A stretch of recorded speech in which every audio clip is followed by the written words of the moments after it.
Let's move on. This is the part 2. Part 1 में आपको अगर याद होगा तो विपिन बाबू एक बुक शॉप में गए थे और एक आदमी उनको देख के बोलता है कि मैंने आपको देखा है और आप रांची में विजिट किए थे। विपिन बाबू को बिल्कुल भी याद नहीं आ रहा था कि वो कब रांची विजिट किए थे। सो लेट्स सी पार्ट 2 में क्या होता है। Vipin Babu's car was safely parked in Bertram Street by the Lighthouse Cinema. He told the driver as he got into the car, "Just drive by the Ganga, will you, Sitaram?" Driving up the Strand Road, Vipin Babu regretted having paid so much attention to the intruder. So Vipin Babu की जो car थी उन्होंने अच्छे से park कर रखी थी Bertram Street में लाइट हाउस सिनेमा के पास। By the light house Cinema मतलब लाइट हाउस सिनेमा के पास। उन्होंने अपने ड्राइवर से कहा कि सीताराम गंगा के बाद चलो। तो ड्राइव बाय द गंगा मतलब व्हाट, गंगा के पास से चलो या गंगा के बाद चलो। So this can mean drive past. Driving up the strand road Vipin Babu regretted. और स्ट्रैंड रोड पे जाते समय विपिन बाबू को ख्याल आ रहा था कि इंट्रूडर की बातों का। सो वो रिग्रेट कर रहे थे। He was regretting, feeling sorry. तो दिस मीन्स फीलिंग सॉरी कि उन्होंने इतना ज्यादा अटेंशन दिया इंट्रूडर की बात पे। सो इंट्रूडर का मतलब क्या होता है? Intruder is a person who enters in a place or situation, या तो किसी place में या तो किसी situation में बिना permission के वो enter कर जाए।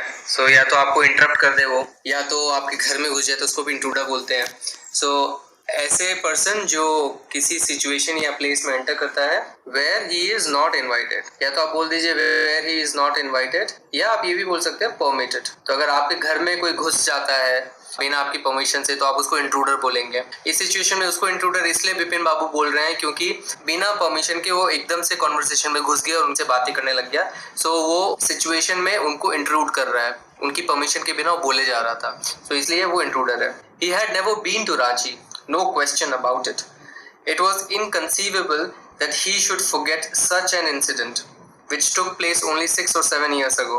He had an excellent memory, unless Bipin Babu's head reeled. वो बोल रहे हैं कि वो कभी भी रांची नहीं गए। नो क्वेश्चन अबाउट इट, इसमें कोई सवाल उठा ही नहीं सकता। नो क्वेश्चन अबाउट इट मतलब कोई सवाल उठा ही नहीं सकता। ये भी बहुत पॉपुलर फ्रेज है इंग्लिश लैंग्वेज में, यू कैन यूज इट कि कोई सवाल उठा ही नहीं सकता इस बात पे। It was inconceivable.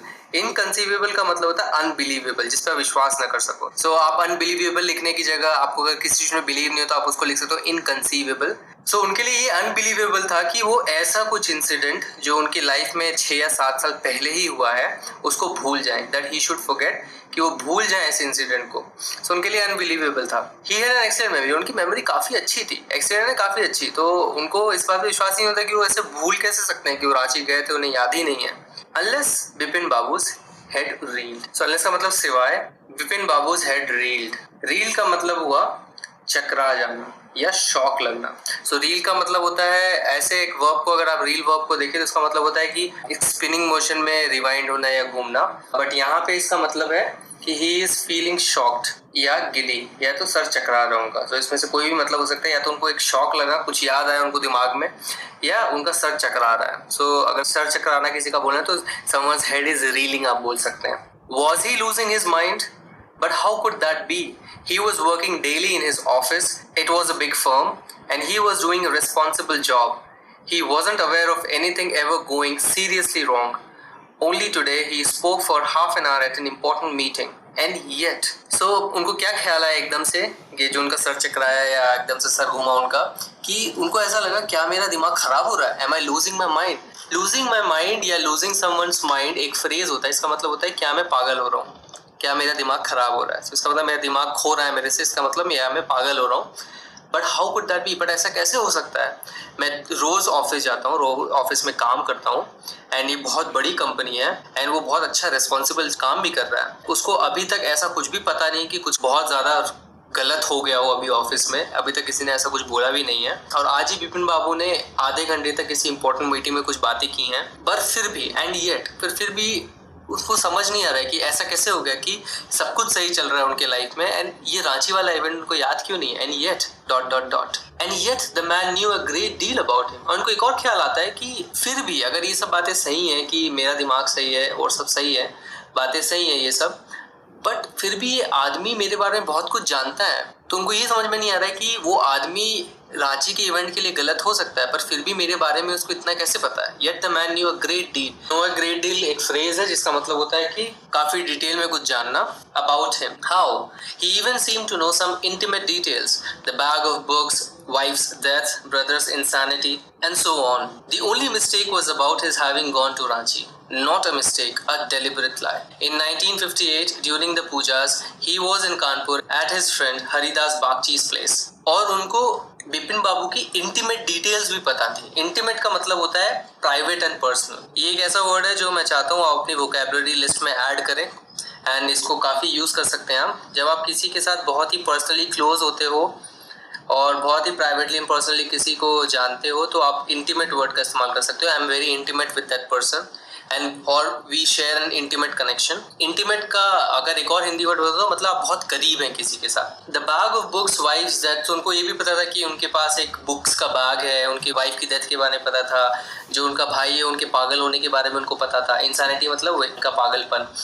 The only mistake, तो बस एक ही मिस्टेक है उस आदमी की कि उसे लगता है कि बिपिन बाबू रांची गए थे, हैविंग गॉन टू रांची। और अब उनको ऐसा लग रहा है, बिपिन बाबू इतना सोच रहे हैं तो उनको ऐसा लग रहा है कि ये मिस्टेक नहीं है, ये गलती नहीं है, ये एक जानबूझ के बोला गया झूठ है, लाया ने झूठ। एंड डेलिबरेट का मतलब है जो भी कोई चीज जानबूझ के की जाए, so it means it is done intentionally. अगर आप कोई चीज इंटेंशनली करते हो तो उसको डेलिबरेटली करना बोलते हैं। ये भी अपने वोकैबुलरी लिस्ट में वर्ड डाल सकते हैं। 1958 पूजा के टाइम, दुर्गा पूजा के समय में, मतलब अक्टूबर के अराउंड, वो कानपुर में था अपने फ्रेंड हरिदास बागची के घर पर। सो उसने ऑलरेडी पार्ट 1 में ये बात बोली थी एंड वापस ये रिपीट कर रहा है कि मैं तो अक्टूबर में अपने फ्रेंड के यहाँ था, फ्रेंड का नाम है Haridas Bagchi. All Bipin Babu had to do was write to no, there was no way writing to Haridas. So Bipin Babu को क्या लग रहा है कि बस उसे क्या करना चाहिए कि उन्हें हरिदास को लिखना चाहिए।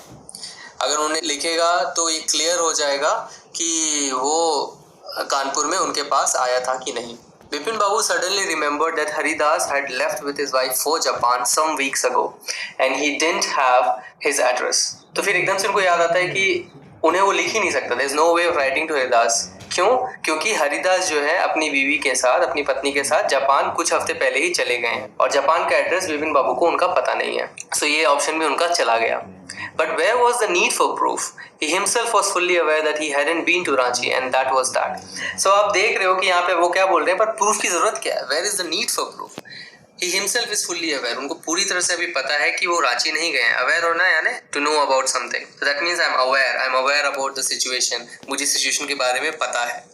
So किसी चीज के बारे में नॉलेज होना मतलब अवेयर होना। So उनको पता है कि मैं रांची नहीं गया, मुझे पूरी तरह से पता है। And that was that. That was that. एक तरह से इडियोमैटिक सेंटेंसेस हैं, इनको इडियम्स बोलते हैं। इडियम्स का मतलब ये होता है कि ऐसे पॉपुलर फ्रेजेस होते हैं जिनका एक मीनिंग होता है एंड आप उन फ्रेजेस को उस मीनिंग के लिए यूज करते हैं। एंड कभी कभी फ्रेजल वर्ब्स की तरह आपको डायरेक्टली उन वर्ड्स को देख के मीनिंग समझ में नहीं आएगा, ये ओवर द टाइम आप प्रैक्टिस करोगे तो वो चीजें याद आ जाती है। मुहावरों की तरह होते हैं। सो इसका मतलब ये है कि that was the end of it, या आप बोल सकते हो दैट्स इट, बस बात यहीं खत्म।